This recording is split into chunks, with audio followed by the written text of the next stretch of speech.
Hello mga mi, so share ko lang po mga palangga kung paano gumawa ng pure white buko gelatin. So ito yung ginagamit ko mga palangga yung the last time na gumawa po ako ng creamy white buko salad. Gusto ko kasi talagang lasang-lasang buko salad at talagang apakaganda yung pagka-gelatin niya. So hindi siya masyadong matigas, hindi rin po malambot. Kaya perfect po para sa ating creamy white buko salad. So today, i-share ko sa inyo mga palangga kung paano ito gagawin. Stay tuned lang po! So hello mga mi, so dahil gusto po nating pure buko gelatin po yung ating gagawin, kaya naman bumili po ako ng buko juice. So ayan mga mi, ika-cups po natin. So kailangan po ay umabot po ito ng 6 na cups dahil dalawang sachet po ng Mr. Gulaman ang atin pong ilagay dito.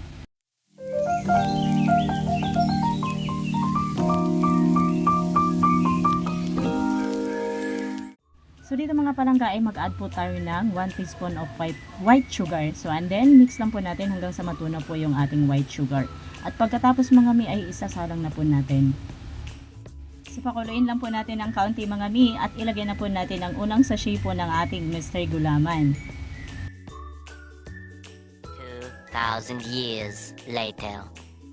Hello mga mi, so kumukulo na po mga palangga, kaya naman ilagay na po natin yung ating isang sachet na Mr. Gulaman. So habang nilalagay po nating dahan-dahan yung Mr. Gulaman mga palangga ay dahan-dahan naman po nating haluin no, para maiwasan na magkaroon po ng buo-buo.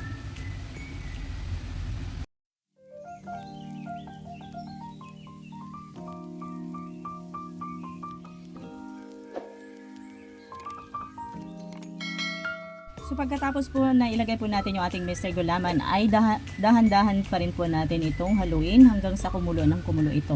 So wag po nating ma-overcook mga palangga dahil hindi na rin po maganda ang magiging kinalabasan po ng ating gelatin. So pag ganito na po yung texture niya mga mi, nag-creamy white na po siya, so ibig sabihin ay okay na po yung ating buko gelatin. So hahanguin na po natin at palamigin po natin. Ilagay lang po natin mga palangga sa ating molder.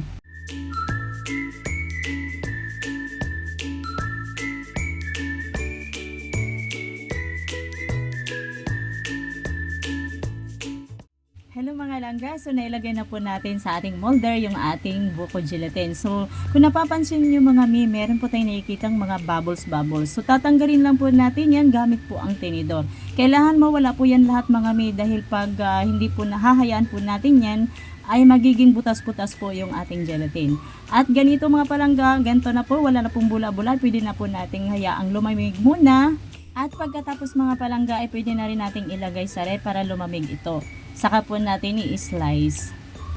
2,000 years later. Hello mga mi, so ito na po yung ating buko gelatin. Kung napapansin nyo guys ay napaka plain white at wala pong butas-butas dahil nga po tinanggal na po natin yung butas-butas kanina. So ganun po ang mangyayari mga palangga pag hindi matanggal yung mga bubbles na magkaroon po siya ng butas-butas. So ngayon mga mi ay i-slice na po ito natin ng dahan-dahan.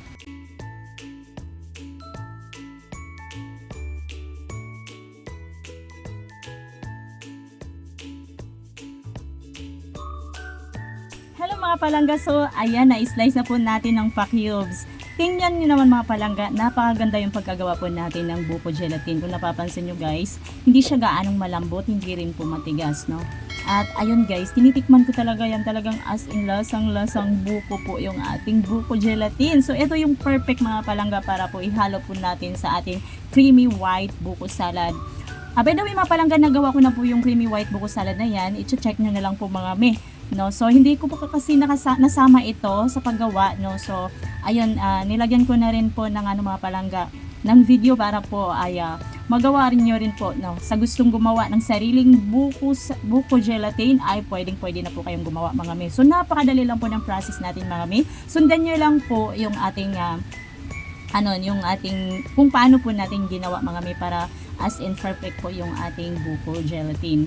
So, ayan mga mi. So, ito yung ginagawa kong creamy white buko salad. Dahil sabi ko dati, gusto ko talaga gumawa ng creamy white buko salad. Talaga natatakam ako dyan, sabi ko. So, that's it for today mga palangga. Thank you for watching. Have a good day and see you in my next vlog.